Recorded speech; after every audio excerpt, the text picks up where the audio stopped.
Alright, starting my speech in 3, 2, 1. So there was one time, back in 2014, during the World's Chess Final, we see that the world champion, Magnus Carlsen, and beside Magnus Carlsen was a woman that was sitting beside her as well, whose name I completely do not remember.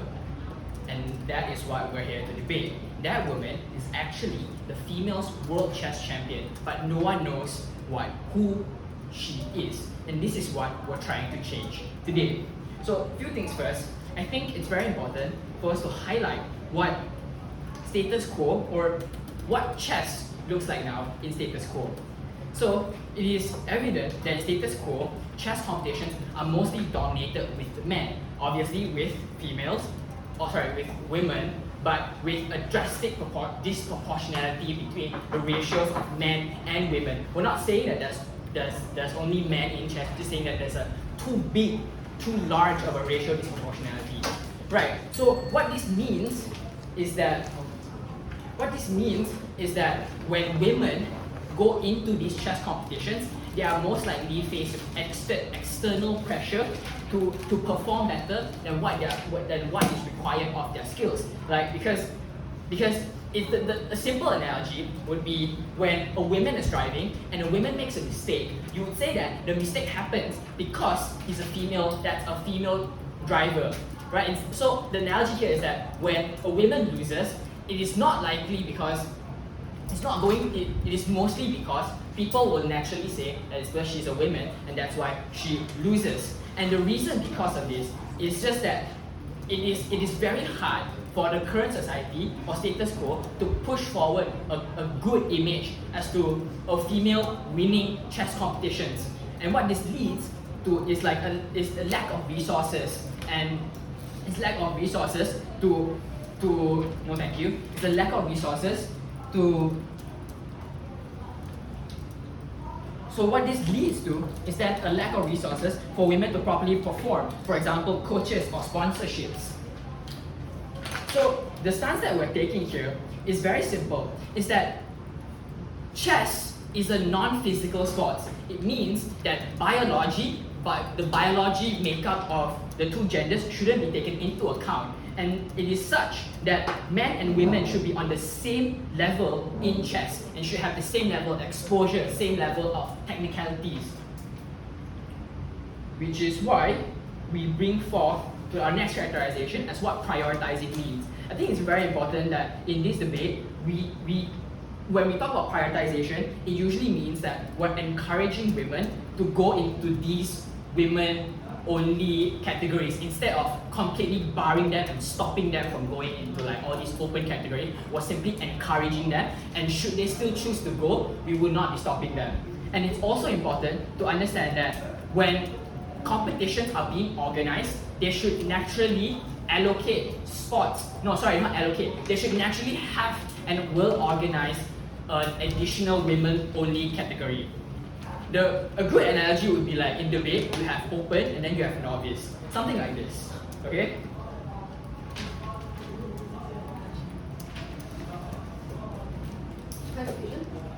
No, sorry. Right, moving on. Moving on, when we prioritize women-only chess competitions over the efforts to include women in chess leads to all gender, it is much more easier for women chess players or female chess players to gain fame and public attention.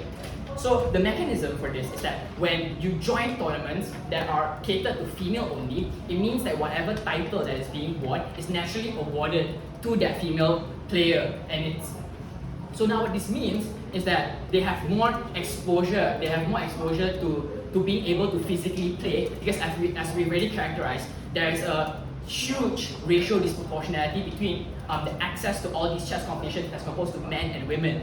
So when you have only female chess tournaments, it means that it makes it easier for them to participate, it makes it easier for them to play without all these extra pressures and stigmatization upon them. It also means that whatever they win, all this credit all goes to them only, without looking at all these gender stigmatizations.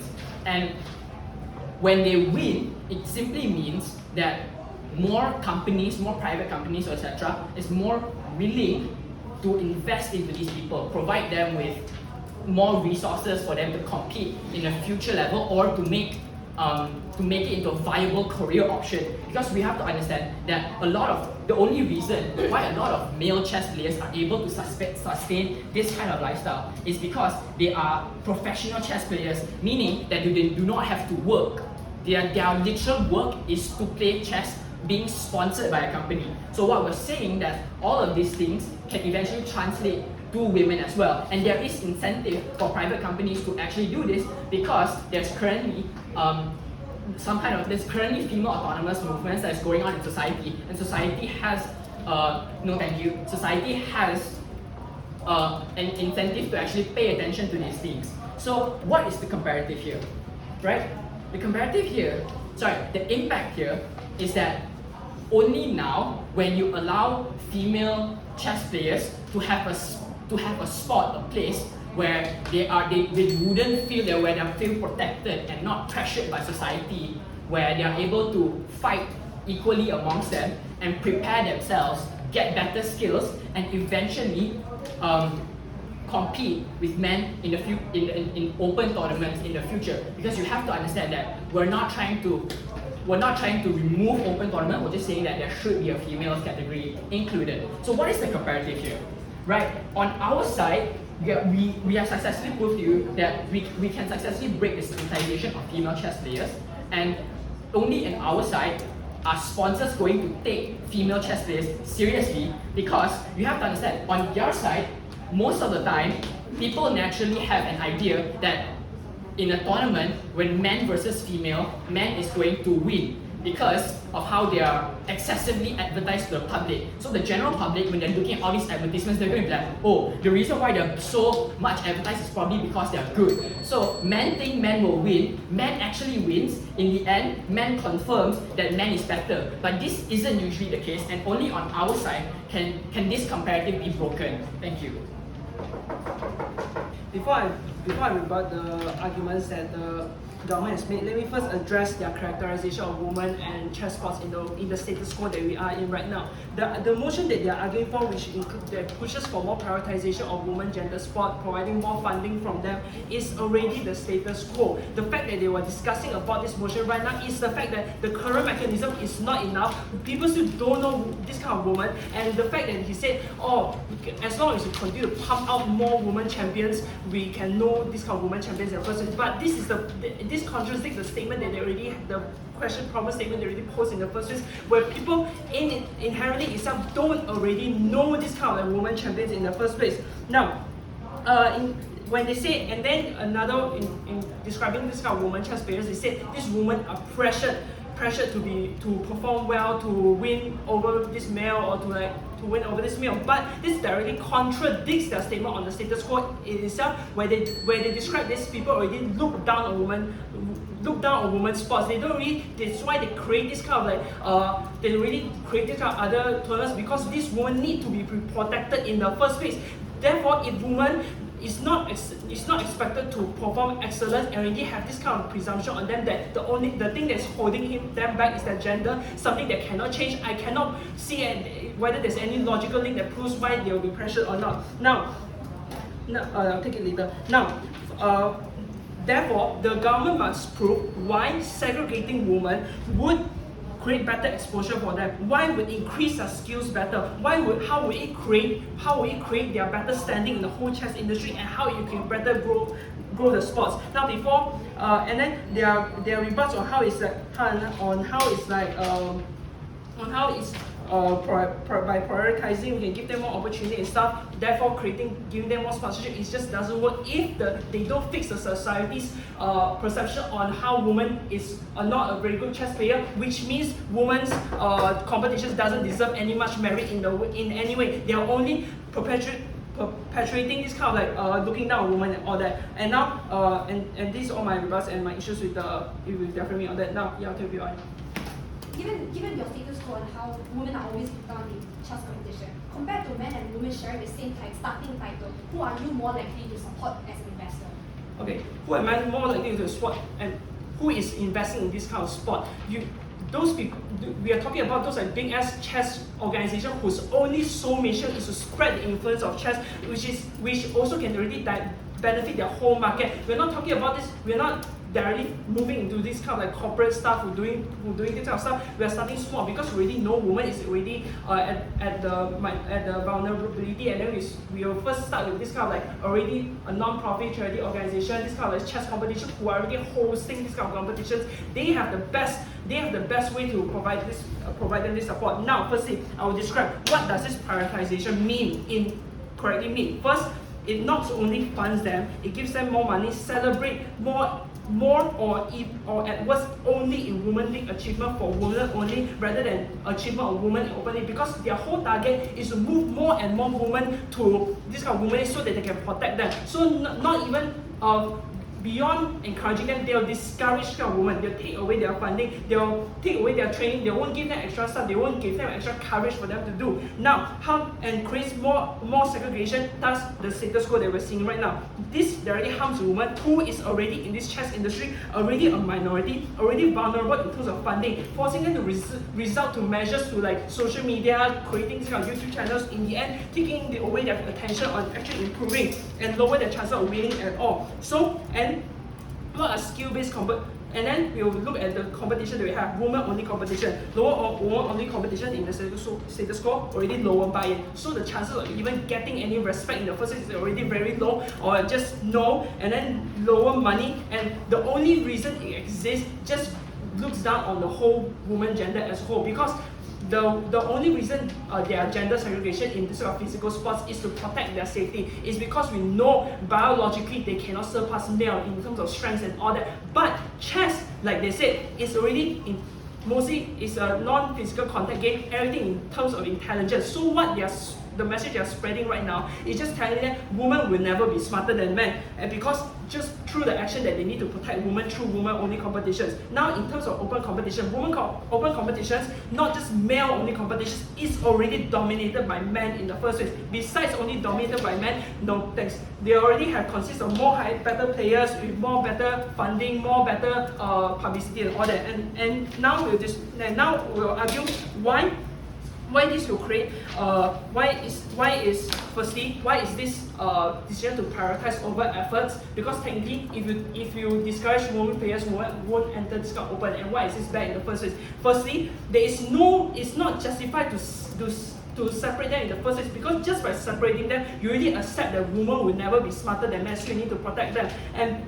And why is it even justified? You just want to segregate them, especially in this sport. It's just not understandable. Therefore, we want to move this kind of effort so that we can break the bubble. Why does this bubble exist? Mostly because of internal misogyny. We really know, besides young people, young male playing this kind of sport, this kind of chess, old sport is already dominated by old white men who already have their own preconception, and their conception is constantly being reinforced just by the mere existence of this kind of women's league. So our effort not only encourages women to go into open league, not just by providing more money and training and more exposure and not celebrating their achievements in women league, we want to decreasingly stop the funding to gender-based segregations. Therefore, the argument, the stance that the government takes should be as similar to ours. They must stop this sort of women entering the open teams completely. Now, if we increase in better exposure, more opportunity to compete, they can now join more open competition. Open competition have better exposure. More people are watching.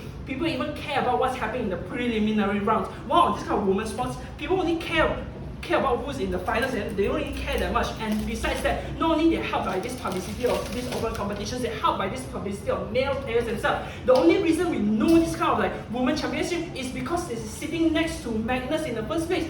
By increasing more and more interaction between them, people will start to notice more. And other than that, we solve the root problem in terms of skill. Because they'll improve faster, because the best way for you to improve is to meet better competition. If you're only limiting their competition to only women who you deem are the weaker counterpart, they'll never compete, they'll never improve faster. And even if you provide more training to them, they'll only train with women. They'll never face the proper competition. And to increase in respect, media mechanism put emphasis on this kind of existing inequality in this kind of open competition, help people empathize more. Yeah, this is basics. It is only when you put women championship side by side to the open championship, people will get to know about that woman chess player. It is only when you increase funding to the women championship, people will get more well, or surprise will be more attractive. It is when you're actually actively encouraging people to join this women championship, then the competition will be more competitive. Women chess players will know each other, get more fun, and so on. But then the main attack coming from the opposition thing towards us is basically like telling us that, oh, this social perception towards women chess players exists, and therefore they wouldn't get sponsorship. I think that this is exactly what we want to break off in the government team, and in the government team, and this is exactly how we are going to break off, right? I think that we have already illustrated this in the first speaker, but just to make everyone clear, I think that first of all, it is quite easy to break out in this case. We should say that just by word encouraging people to join or encouraging participation in this kind of championship, it will basically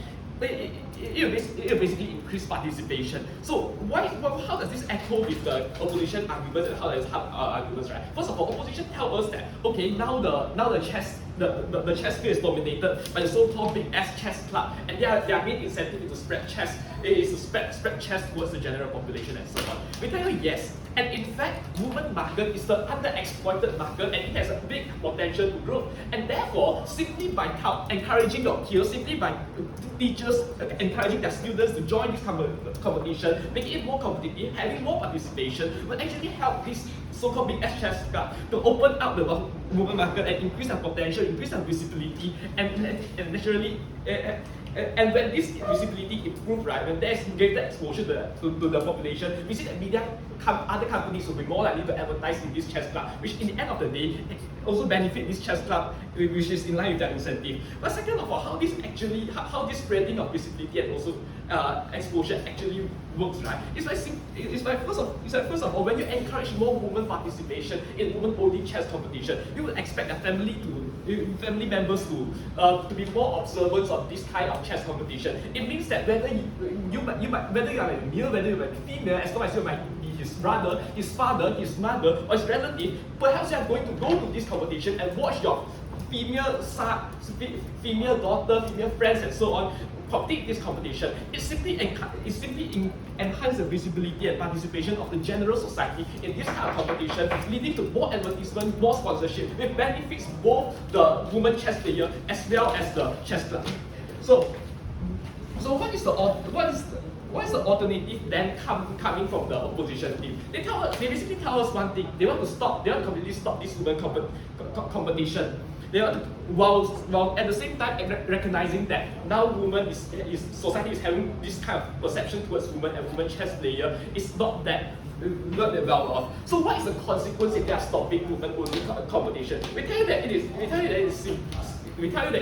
just works like this. If you are stopping this kind of competition, it means that women chess players get less exposure in competition. They have less opportunity to win, they have less opportunity to be under the spotlight, and they have less opportunity to be known by the general public. And also it also gives companies a stigma that due to the fact that a woman generally doesn't get into first or second place in open competition, it gives the company a stigma that if I invest in this kind of women chess player, they are less likely to be successful, or my company will be less likely to get exposure. And therefore, it will further reduce the probability of women chess players getting sponsorships opportunity. And this just create a vicious cycle where once you get less sponsorship, you are going to employ less preferred coach, and maybe need to worry about how you earn enough money in order to support you in the competition, and therefore perform even worse in that competition. And this is the reason why when women is getting less resources in this kind of competition, they perform even less and end up with a vicious cycle where women perform worse and worse compared to men. And therefore, I would conclude that it is not actually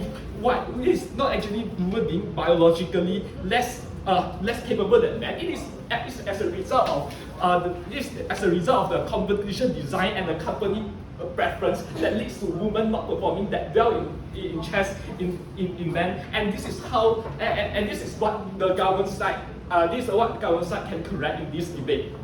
So into our strategic argument, even if the whole design of this woman only competition looks give people a perception that women is being protected. We think that there is no problem with it. Given that we have an important principle where women now is winning less in the competition, they are given less opportunity compared to men, and the whole system is actually rigged against women in the very first place. And therefore, if we are telling you that now we are giving women more chances to competition, giving them more exposure, allowing them the chance to gain more experience, I think that it is justified in the first place. But second of all, it also allows women greater opportunity to win and also give them a greater spotlight. And we have established in the first debate that this spotlight is essential for them to gain fame and scholarship. If yes.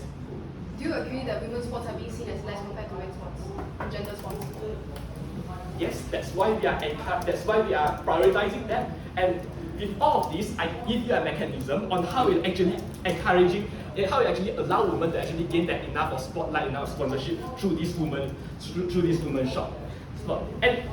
And next, in the end of the and next, what women is lacking, why they are not that performing in this open competition, I think that a very important reason is also in terms of self-esteem. When they see their women counterparts keep on losing in this kind of competition, they lack community support with other women players in terms of competition or when joining competition. Whereas this women-only competition, it helps women chess players to be able to sustain in this kind of in this competition, simply because whenever they win or whenever they break in the competition, it gives them some sort of a feeling of milestone, they achieve something in the competition. And it's this feeling or this feeling that keeps them continue motivated in that competition. And without a woman being able to continue being motivated in that competition, we think that it is unlikely that she will persist and then further gain experience and then win in the future, right? So it is very important to allow them to start in the women-only competition in the first place. But lastly, we also tell you that in a women-only competition,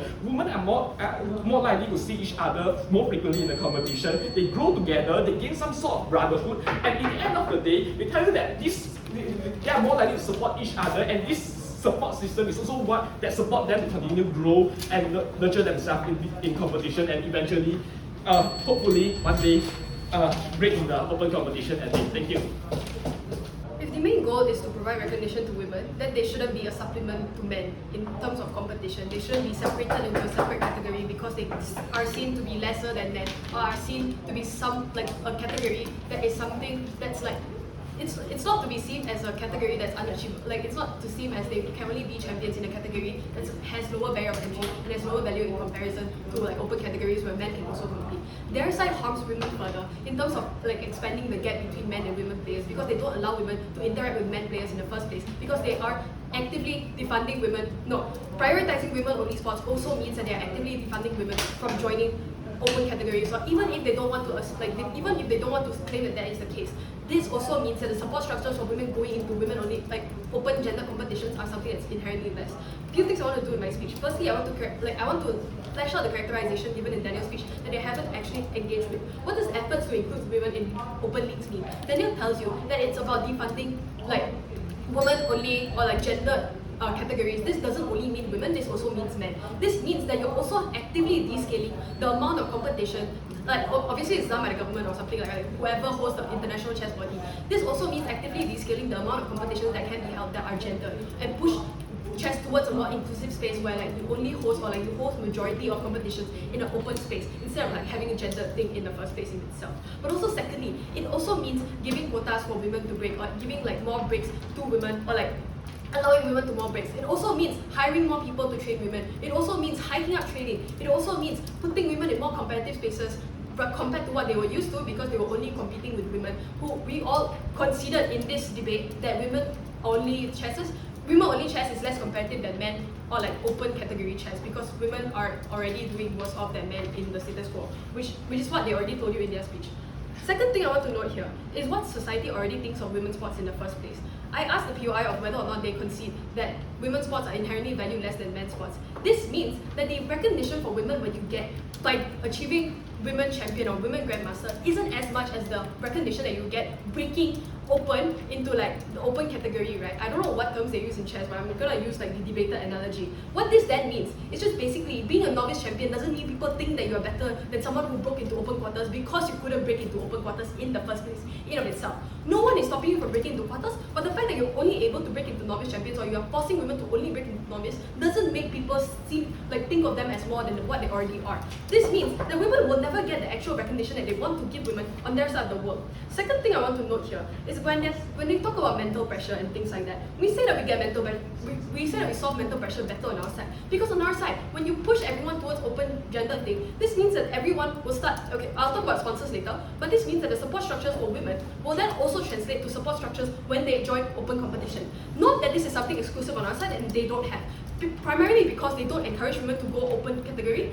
Even if they say that they don't discourage, they also like have less of a support structure because they're prioritizing most of their shit in women-only sports, right? This means that the women who are joining open categories are inherently already scared, inherently already not confident because one, they already think that men are better than them. Secondly, because they don't have support structures. But also lastly, let's talk about sponsorship. We see that the sponsors who are giving sponsors to women in the first place are people who care about diversity. The point at which you descale gender competitions and make it more so about open competition and inclusivity, these sponsors will still then come to these people. It's not about the short-term gain of whether or not women are able to like outrank men in a short span of time. It's more about the long-term investment. When you put them against more competitive players, you put them against people who are able to hone their skills and develop them better. This is the point at which they are able to improve, and this is the point at which they are able to reach a point where they may be on par with some men, or even be able to compete in these leagues in the first place. Last thing I want to note here is the stigmatization for this. Daniel tells you in his speech where like women are already stigmatized by society, or like this narrative that women, like this category already exists because of a deep-rooted misogyny within society, right? Because people believe that women are less competitive than men, because people inherently just devalue the idea of women's sports because maybe, I don't know, they think that women are not made for sport in itself. This means that perpetuating, I'll take it at 5 by the way, this means that we're perpetuating the idea that women's sports is something that you push women into because you want them to win championships. Means that women can only win championships in women-only sports. This is not helpful to the narrative at all. This further perpetuates the cycle of whether or not women are good at sports. Because understand that the fact that you're unable to compete at higher levels of open breaking doesn't mean that people give you recognition. And at most, they'll give you recognition for being good at women's sports. But that's all. You'll never be able to catch up with men's sports because there's less training involved. And I'll explain a bit later. But yeah. What's your map for women to improve? Simple. You put them against men. You hike up training against them. When you're against a better competitor, this means that you're able to see how they work, study their moves. You're able to be in practice. You're able to like just have more exposure with better skilled players, so you can like learn from them and things like that, right? This also like they can't just come up and claim things like, oh, women players will just be brutally beat out, like they'll be raw dogged by like the men players but don't stand a chance at all. Because understand that chess still operates off power ratings, right? You still have skill-based matchmaking. This means that you're playing with people like somewhat on your par. Obviously men are still somewhat better, but you still have more exposure towards people who are better than you at that spot. And this is what that is better for you. But also secondly, the second layer of this is that the fact that because there's people are pushing towards more gender inclusive competition instead of having gender one. This means that women have to hike up training on their own, right? Because if they want to compete at higher levels, they have to be better. Therefore, if you're able to hike up training, or if you're able, like if you have that natural incentive to want to be better at that sport, you're then better able to like train yourself, or you're hiring better coaches because you want to compete at a higher level. This is something that's non-exclusive on, non-existent on their side. Because understand that if women's sports are already less competitive, the max amount of training will only cater to the standard of women's sports, which is not enough to compete with men's sports, right? Understand that on both sides, both leagues will continuously grow at a similar, like either a linear pace or whatever pace, right?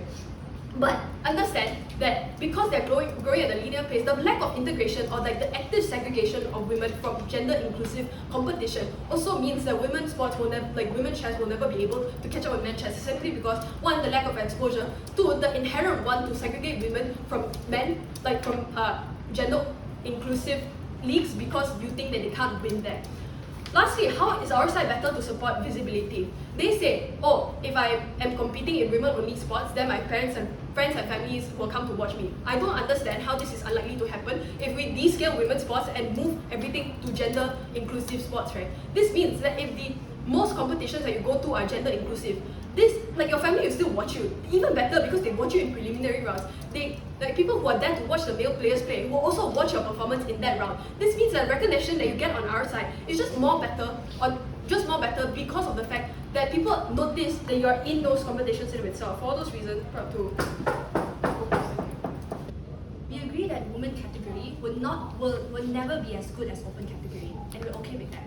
Because what we want at the end of the day, the ultimate aim, is not for women category to be on par with open category. It's okay for it to be seen as an easy category as long as women get visibility in the future. And visibility is what matters, that translates to resources. And that is what matters throughout this debate, that eventually allowed women to have more advantage compared to men, or same advantage compared to men.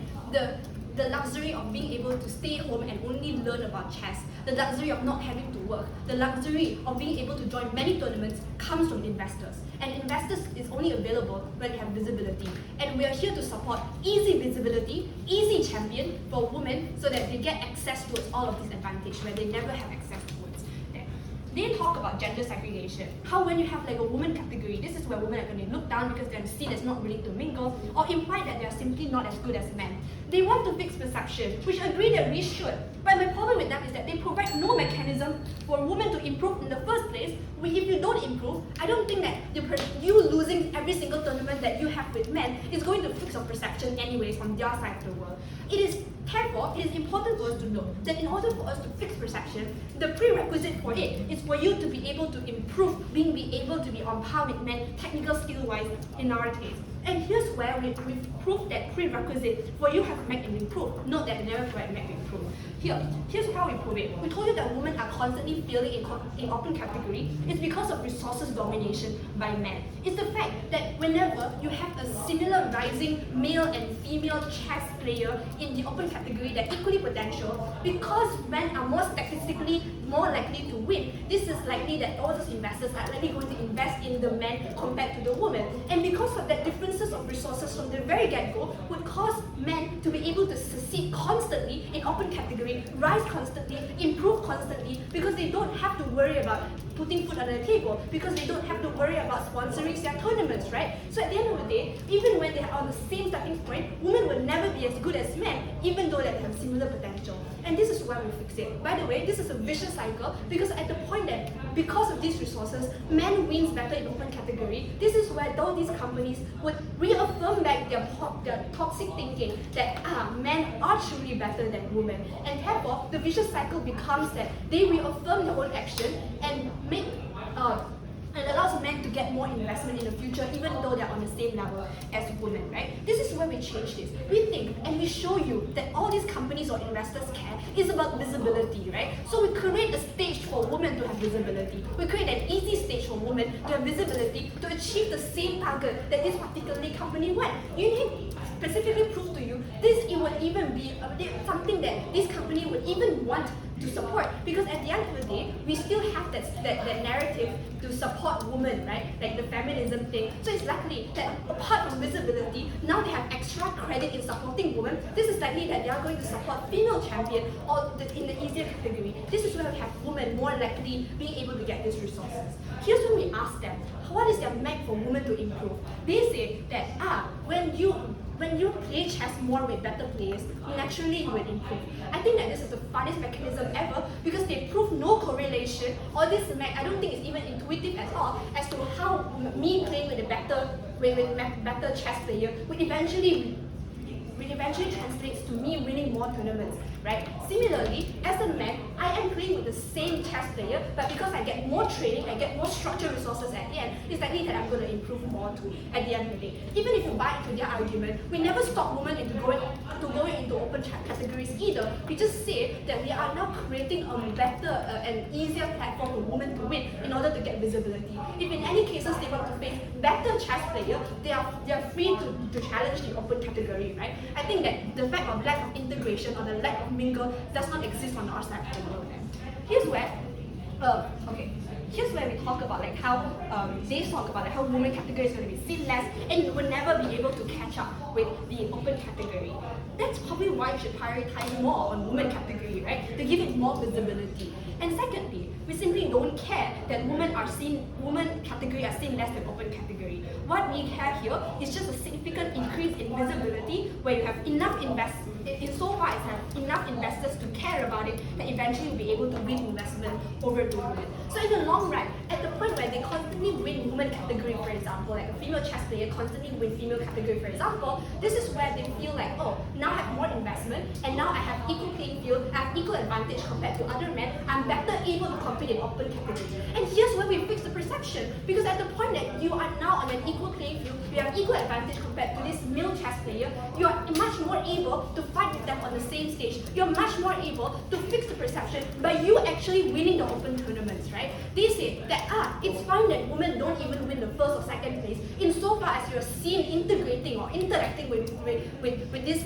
man, even though that you're standing 3 feet behind the champion, right? Insofar that you're on stage, you're gonna win. But I don't think that you're gonna get visibility, right? But I don't think that that's the case. The only person that people look for in terms of visibility is the champion. That's the reason why we don't remember any open quarter-finalists in this in whatever debate tournament, right? We only remember who are the open champion and who are the novice champion because it's all about visibility, right? I don't care that women get the chess quarter-finalists because no company would put more investment into it insofar as they see no visibility and no return of ROI in that case. That they say that the lack of integration is problematic, but we tell you that we still have integration. We allow women to join chess open category once they feel that they are already they are on par with the men and eventually get visibility. So here's why we win on a clear scale. 1, we provide mechanism for women to improve. 2, we fix the resources domination by men by putting women and men on the same level and the same advantage. And this is where we're able to improve the winning rate, we're able to improve the perception. And here's how we change everything as a whole. Their mechanism is just simply weak to begin with to see that insofar as women are playing with men, they're able to improve. I think that even if that's the case, I think that that happens on our side of the world as well, given that we're never stopping women to go into open category.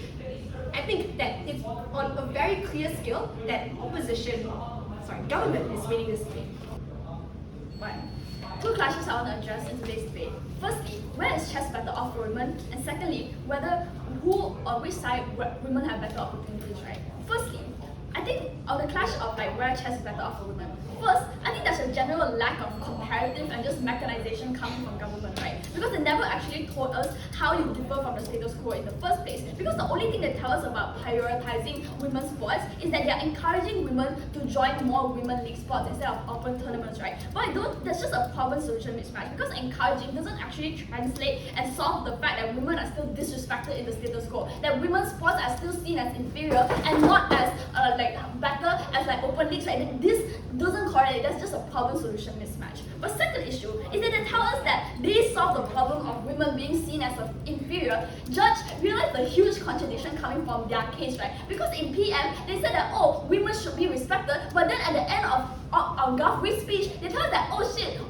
women don't actually need to be respected in the first place. We don't care about what people think of women, we just need them to have better opportunities. So what is their case in the first place? I don't understand what they're supporting. Well, Judge, why is it actually so perception? Why is perception actually super important, especially for chess? I think in general, women have already been seen as inferior, seen as lesser than men for a long time. That's why actually the feminist movement is pushing for change, pushing for more opportunities for women because they want the world know that women are actually as smart, as intelligent as men. So perception actually significantly affects the quality of sports in of itself. Because if I am a professional chess player, a women chess player, and I go on to an international women all the way onto the women's finals, and people still don't recognize the efforts I put into, don't recognize my abilities, and still call me shit compared to men, that significantly affects my quality of life in that sports, right? But secondly, I just think it also affects the chess players, the women chess players on the ground, because now they are just men will be like, oh shit, I don't want to play with her because she's a woman, she's a female, she's probably gonna be shit, I want to play a man, right? General perception is very important. You can't claim that, oh,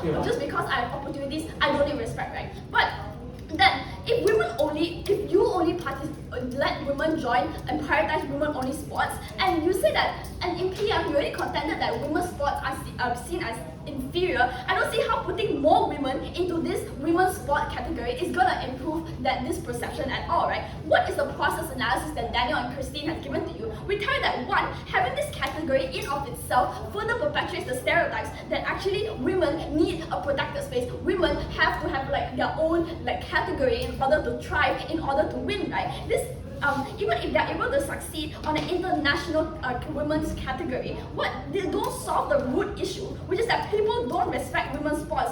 Only when you push women to a platform where they can compete on an equal playing field with men is actually when you challenge the stereotypes, you break through the glass ceiling that says that, oh, women can only compete with women, they must never actually compete with men. What is then the comparative that we give to you? Number one, we say that if we prioritize and push more resources into funding women to compete on open competitions and championing their success, even the small ones when they go to open league quarterfinals or whatnot, and we highlight the challenges that they go to actually reach that spot, is when we actually give more visibility when they compete on an international stage instead of a women's sports when nobody really watches in the first place. The impact of this is that number one, we actually get rid of the stereotype or like lessen the stereotypes, and secondly, we just improve the overall quality of sports for women chess players in general. We win this clash. But second clash on whether women have better opportunities. The main push coming from side of opposite government is that they get more visibility. They conceded from PM that no one watches women's sports in the first place. So how do you get visibility if nobody watches women's sports?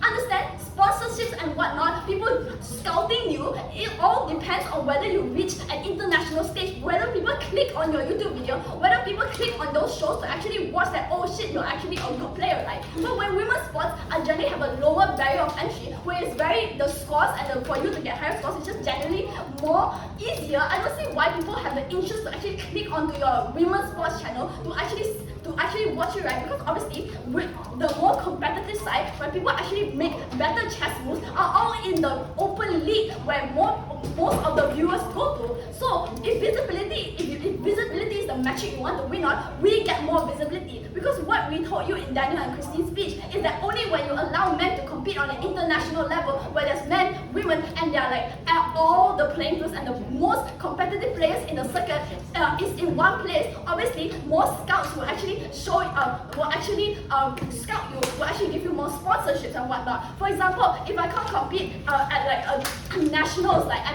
nationals, right? And I'm competing with this man debater who's like, oh my god, so good, right? And when people see I defeat him or like come close defeating him or making moves that actually challenge him or whatnot, what this shows is that, oh, I'm actually a very good player. People actually recognize you and whatnot. There's more visibility on us and us. They cannot win on this metric. Secondly, it's just the lack of resources. They tell us that, oh, it's because of the lack of resources women keep losing. I don't see why this is exclusive to your side of the house, because understand, both sides of the house, we both get the equal amount of funding, right? What we do is that we prioritize, we put funding that you put to push people into women's sports, we take that resources and we push them into open league resources. This is not a metric that you can win on because it's exclusive and it's symmetrical on both sides of the house. Why then are women losing and have lack of opportunities in the status quo? What we told you from the first speech is that because they lack opportunities to compete with people who are actually good, right? And let me give you a simple analogy, right? If I keep debating in BAC with the same people I debate every week, do you think I will improve as a person? No, right? As a debater, no. Only when I go and compete in these big tournaments where I go up against MOOlah, if I go against you guys, right, you are good debaters, obviously then I can learn from you, learn from your structures, learn from how you move the chess pieces, learn from how you checkmate me or whatnot. That's only when I only can learn from my mistakes, right? Not only to watching YouTube videos or whatnot. I can't learn that and apply my knowledge. It's only when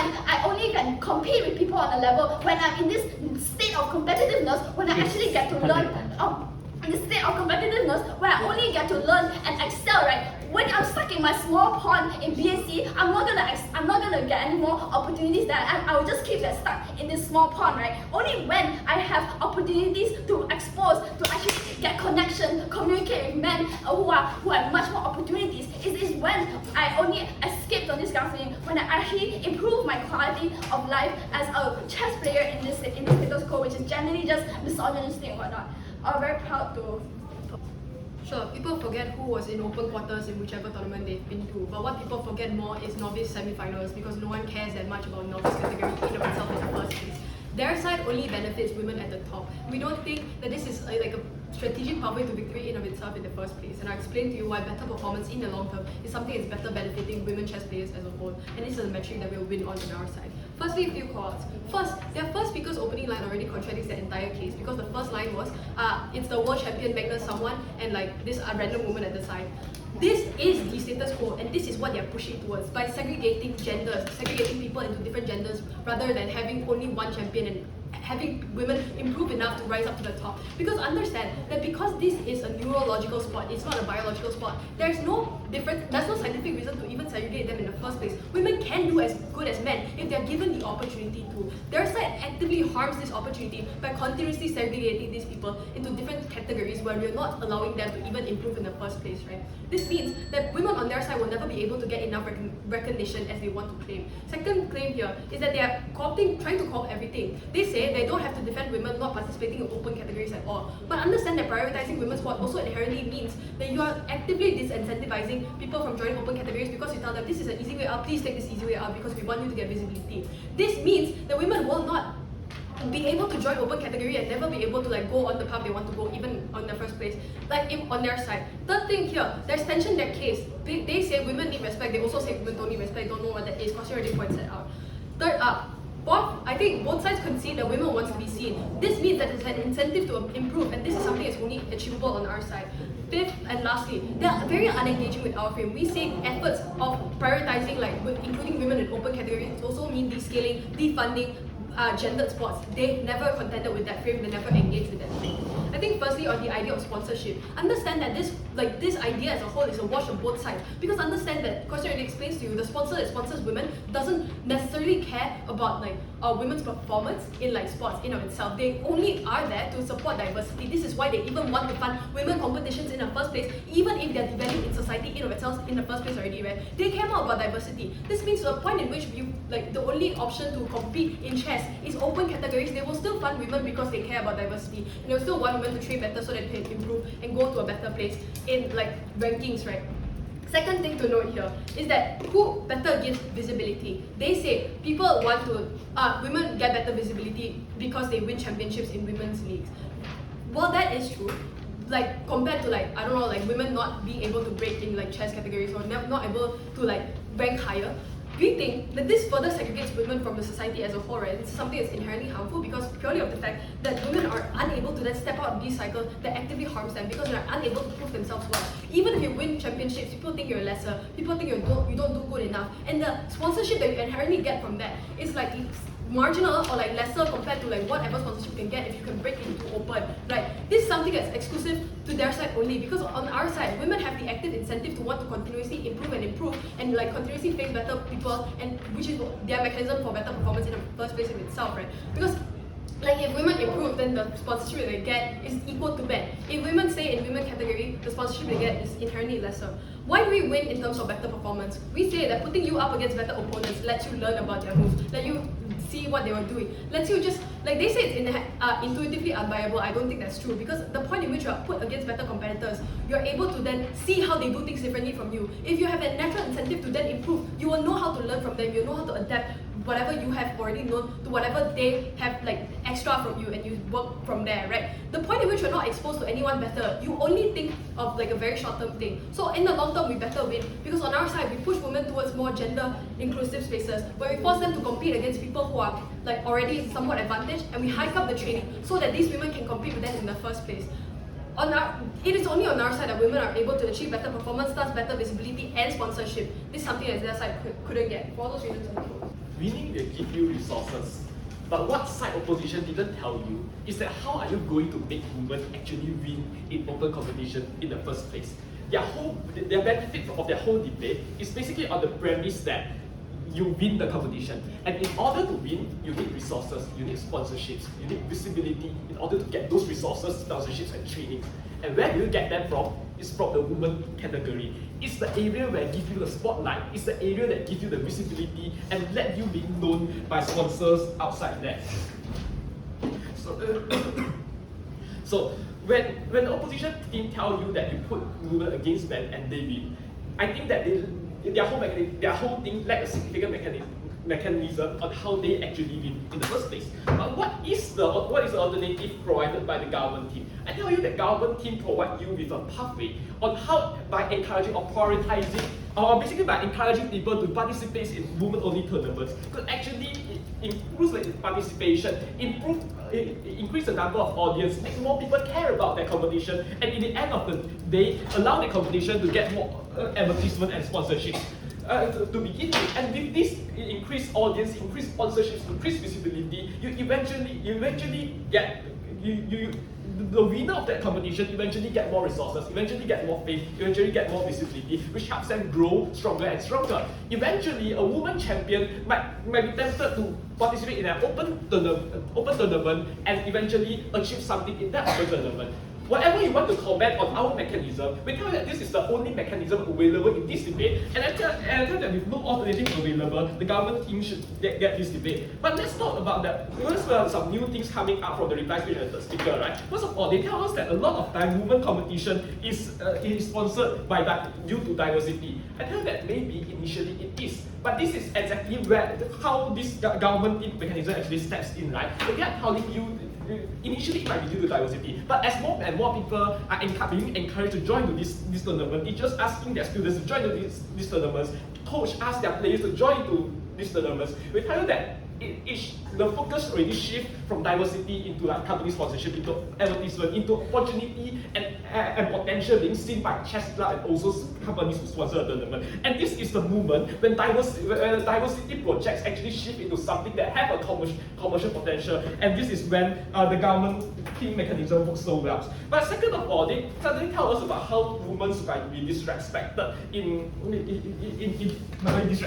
a chess environment, and so on and so forth. We tell you that it is exactly this women-only tournament that most likely provide a respectful environment for women, because when women are against women, it is less likely that women will see other women as inferior, being that women is their own gender. It is only when men is against women and men see women as inferior and they celebrate it in a very masculine manner that make women feel uncomfortable and less likely to join and stay in the chess community. We tell that the alternative of women-only competition is exactly the thing that build out the self-esteem and community, the sense of community among women. But the second main clash, we talk about perception. Yes, we recognize that. I think that first of all, society perception against women might generally not change throughout the whole debate, because this is a debate about chess. But then what changed inside government is a perception of sponsors and chess club towards women and women competition. When they see women competition getting more audience, more participation, they are more likely to give greater sponsorships and greater advertisement, as well as greater prize money or support to the winners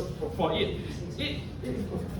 it. So it is only then in our situation when these people with money will see women chess players as something valuable, and eventually it leads to improvement, which give them a greater opportunity to win in the open tournament and achieve something greater than women-only competition. So it is only government that provide you with this benefit. Thank you very much. Thank you. Thank you. Right, two pieces of general feedback and then two issues. Firstly on the narrative, secondly on completing. On the general feedback, I just want to point out two things. The first is that I think there needs to be more engagement on the instances where teams are arguing on what their version of priority looks like, as opposed to attacking what is supposedly things like the status quo. What do I mean by this? I think teams have a tendency to, when they respond to other teams, say that because the narrative against women is bad, they will never get XYZ benefit. But that response does not actually engage with the fact that there is a change in the priority. So, it feels like you're responding to existing measures as to why is it something will not work, without engaging with the fact that there's going to be a shift in priority. So, for example, if the response on both sides is saying that because of a perception, there will be no change to how is it that women can compete in open sport or the women-based sport, but if the argument on both sides is that we give more resources and priority to women-based sports / open-based sports, and impacts manifest out of that argument, which is more priority leads to XYZ, the initial response of what I mentioned just now doesn't actually target the core premise, or like what we refer to as the intended delta of the debate. So you're like, in a sense, misdirecting your rebuttal. I think the reason I bring this up is because a lot of the engagement I got here is assuming what is presumed to be the worst case scenario that happens on both sides, i.e. teams are only engaging with what they perceive to be the worst case scenario without necessarily engaging with the mechanisms that both teams are giving to why they're going to fix a problem with perception, or how is it that they give women more resources and by a degree more competition. It's more just trying to prioritize, well, it's already crap, this is why their model doesn't work, and X, Y, Z. I think it's just more easier to figure out that, hey, let's respond to what they say about priority and explain why that priority does not work, explain why, disprove why the priority does not achieve its intended outcome. The second is just more on terms of team strategy for both houses. I think it's important that teams give their strongest material to their first speakers. What ended up happening in this round is that the true evolved version, or what I like to call the second becomes the first speaker effect, happened in this debate, where I only really get the evolved version or the true extent of what the case lies within the second, which of course in the nature of 3v3 debating that will eventually come, but I think there's a difference between having a baseline case that I understand fully what the intention is on first, and then having it evolved into the fullest engaging version in the second and third, as opposed to the first speeches kind of only covering the baseline of what the actual case is, and it really only gets evolved within the second and third. I mentioned this because it does lead and can lead to things like speaker disparities, which affect team speaker points, because it's sign of a reflection that there is not really much cohesion in terms of the way you, as a team unit, deliver your strategy. So just the easy feedback to this is feed all your strongest material to your first. Have them say everything, because then you have a lot more room to engage with their evolved version, with your opponent's most evolved version of the case, whilst also being able to meaningfully defend and extend upon how you have argued the best version of the case from first, which just leads to better overall debate evolution and just like far more engaging rounds. Regardless of that, I don't think it was a bad round. I think this is actually a really, really good round. In case you were wondering, the win margin is basically it is a 1 point win margin. I had a lot of personal flip-flopping between both sides, and I honestly just think this is one of those debates that come down to how the kinds of weighing and how the judges justify why they credit certain pieces of weighing and material against each other. And I think the reason for that, before I get into the OA, is because down the bench, as the clashes evolve, it becomes kind of clear that both teams are A, trying to fix the same issues, but also B, are employing very similar mechanisms to achieve what it seems to be different outcomes, and C, the forms of responses kind of become a chicken and egg problem, which is like, does the perception lie from the fact that they were segregated to begin with, or does the perception lie from the fact that they didn't have opportunities because they were thrown into open and all? And all in all, it comes down to a bit of like the degree of change happens on both sides, and the conclusion that I reached is just about the same. So it just becomes somewhat about these small, minute details, the kinds of weighing I prioritize on which metric and standard of why would be important. So that's overview of debate and feedback. First clash on the narrative. This is where I'll resolve firstly, where does the narrative generally improve in terms of the perception of women's athletes. I think this issue is important for the very reason that both teams agree upon, which is that A, the perception of women in sports right now is at an all-time low because of the fact that they are seen to be inferior and therefore cannot compete. The second is that any form of benefit comes from the prerequisite of achieving some form of positive narrative, due to the fact that at a point in which you get recognition, that is the point where you get other good things, such as possibly funding, such as just being able to take seriously. So I think the question of the narrative clash then becomes, A, where does the narrative become worse off? And also B, how is it that the narrative becomes improved upon? On both sides, teams agree that the game is rigged against women. Opposition's in case of this is because the fact that the segregation, you maintain the disrespect, you won't be able to have these women show themselves in the limelight, which means that there's no delta because there's no opportunities for women and therefore the stigma remains. on government, they kind of explain that yeah, that is a problem with the segregation, but the comparative is you pit now when they are pit against men, that existing stigma remains the same, and that is the reason that some form of a stigma had occurred in the first place because of the underlying assumption that women in male-dominated fields were ones which were never had a chance to compete, which is why you need to be able to shift the narrative to make sure and empower these women's sports, like these gender-separated sports, to give them a safe space, a even playing field. So even if some form of a stigma remains by men, at the very least, it's all about increasing other incentives of opt-in. So they describe things like the ability for women to feel safe, the ability for women to feel some form of kinship with other women, but also the opt-in of women into chess and things like that. I think this clash is close because it's not clear to the extent of which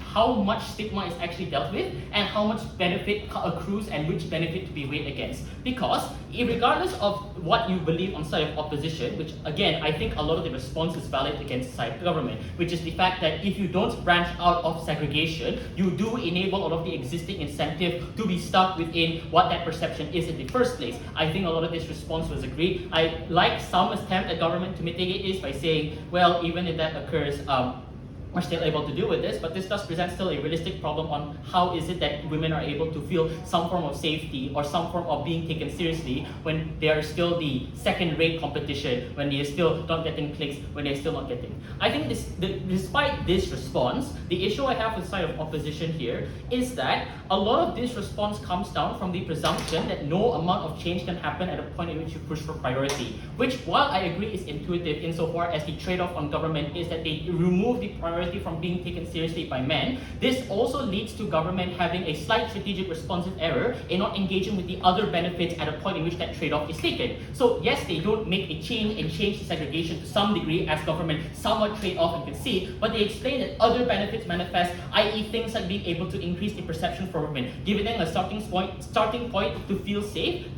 accepting some form of a narrative that women still have a space in the sport, even if it is segregated to some degree. And I think this is the crucial claim on side of government, which does not get responded to at the end of side of opposition. Because opposition's only response to this is again the same response, which is that, well, even if those kinds of benefits manifest, how is it they're able to branch out and make them see seriously as women? Even if I can credit this response to the full extent, insofar as it does prove the uncertainty of why women can succeed in chess, what it doesn't dislodge is the idea of the prerequisite way that Gov highlighted, which is that at the very beginning, it is very hard for these women to feel like they have any form of a space within the sport to begin with. The priority of bonding them together with other women, even if it doesn't change external perceptions, create some form of internal unity and create some form of safe space for them to be able to collate and cohere. The worst case scenario on the side of government is that they don't get clowned out and they don't branch out. I think this is something that can be realistically manifesting inside of government, given that they don't really try their hardest to dislodge the response of not being taken seriously at the end of this.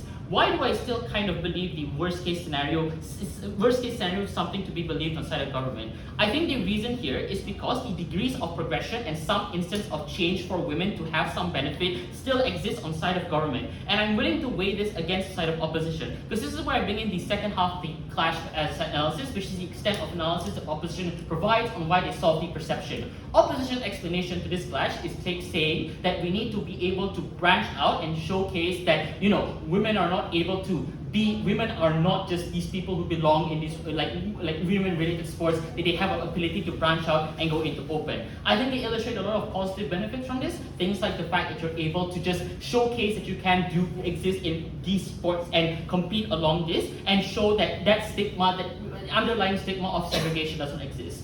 I think this is a benefit that remains standing, though there are some responses that can come from government, i.e. the idea of the fact that why would they succeed? The precondition of them to be taken seriously in a mixed space is to succeed, and we'll get into the success part later. But I think broadly, at the conclusion of this, despite this opposition material that explains that some form of stigma can be dealt with if you do send them into the open spaces and have them suffer, I think what's unclear at the end of this case is an explanation of why this matters more than the benefits that come from the women's segregated spaces to begin with. Because given that I've evaluated the responses don't fully dislodge the gov benefit, it now comes down to, is it better to have them show themselves in the open spaces and show themselves to be the opinion that they can win in these open categories as a direct attempt to fix the stigma, or is it better to just have the segregation and improve and have little small wins even if they have to trade off? So this is where I sort of describe the debate really comes down to what kind of weighing I really do prioritize. I think the reason why I'm willing to again weigh side of our government just a slight bit more is because firstly the mechanisms of progression and ability for women to celebrate small wins in this comparative is something that opposition does not sufficiently respond with, because the response assumes the absolute worst case where they get novice champion but they don't ever really get recognition, which yeah, there's a smaller degree of recognition, but I don't think it's proven why there's a complete lack of recognition that does not lead to any form of change. Compare this to side of opposition's material on the fact that on their comparative they're able to beat the thing. They're able to showcase themselves. The issue here is that this is required. This case is preconditioned on certain premises which I don't think are highlighted fully. One of which comes from the second class, which is on competitiveness. But on the narrative stuff, I just don't think it is necessarily proven why the participation of women in these male spaces sufficiently leads to some form of change. Because even if visibility in these spaces increase, i.e. they play with men more and they are seen more by the public and incentives increase,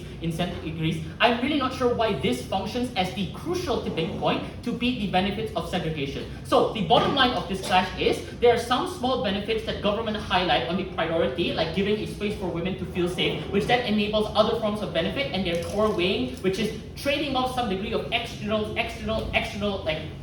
validation for the sake of just, look, let's get some form of wins. And by the way, it's not a contradiction, it's just that even if the worst case happens, we still get some X benefit. If I weigh this, it's something a bit more guaranteed, or just smaller scale benefit that I'm willing to why, because they analyze why this can upscale, i.e. they can eventually compete in the open category at a point in which, on side of opposition, it requires me to believe a lot more reasons as to why is it they not only can compete, but the kinds of visibility they get are guaranteed. In fact, I think one line that Christine says that, government only benefits the top up of women. But that's actually kind of flipped in this scenario, because only the strongest women in the open dominated spaces would be the one to succeed on side of opposition, not necessarily the ones who are developing. So on the metric of where are we able to get more women to be in the sport and feel safe, I think government takes a slight clear win here, regardless of the women material. Secondly, on competition, where will opportunity and more success happen?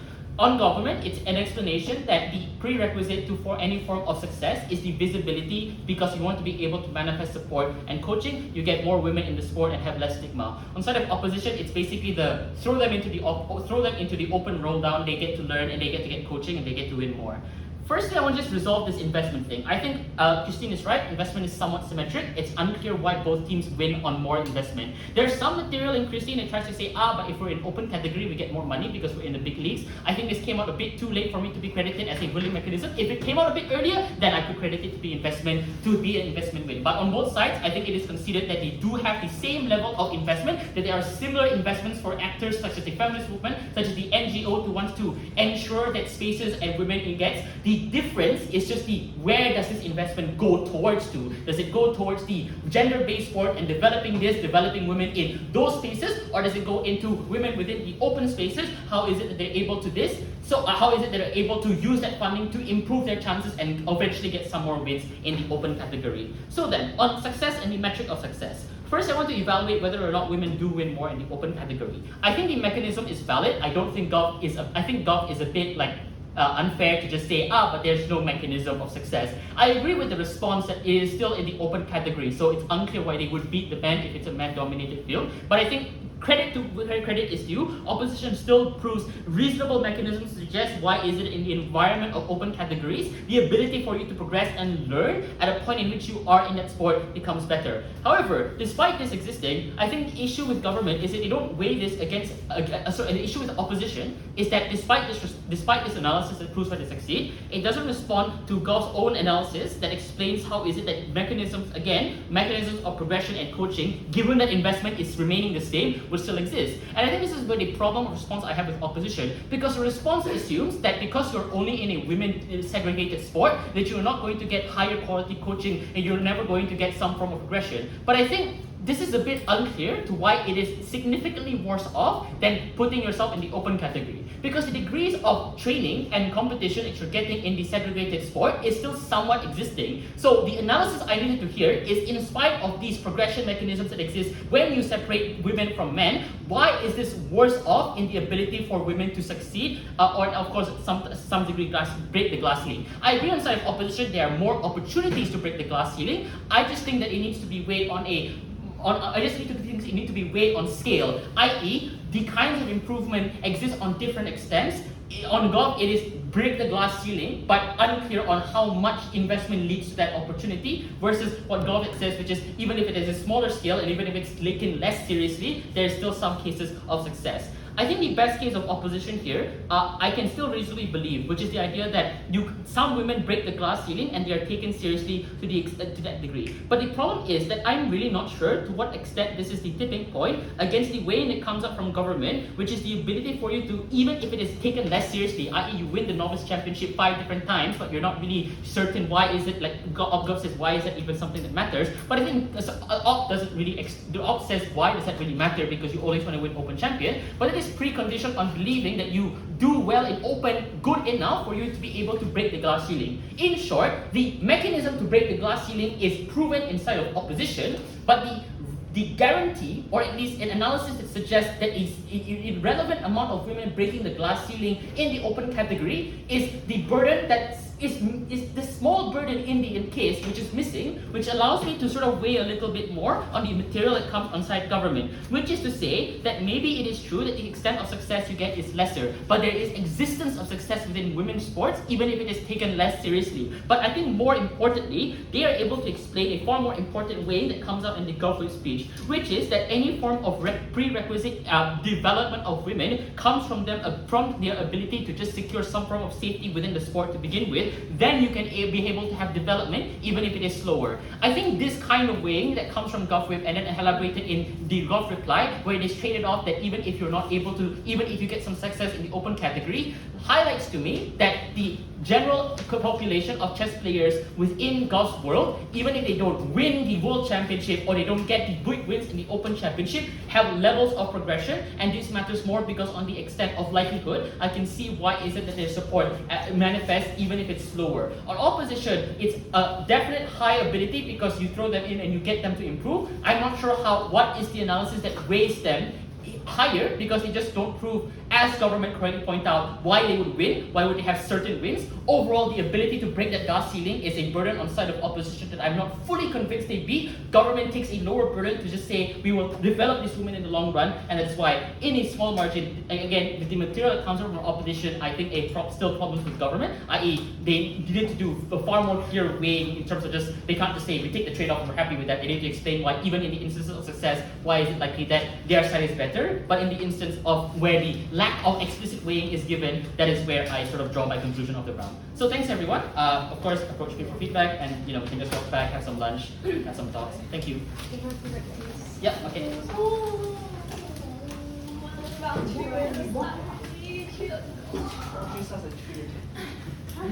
Round 3 is supposedly starting at 3. What? No, they're going to delay. Okay, we get personal feedback maybe after lunch. Yeah, we know it. I will give you the right.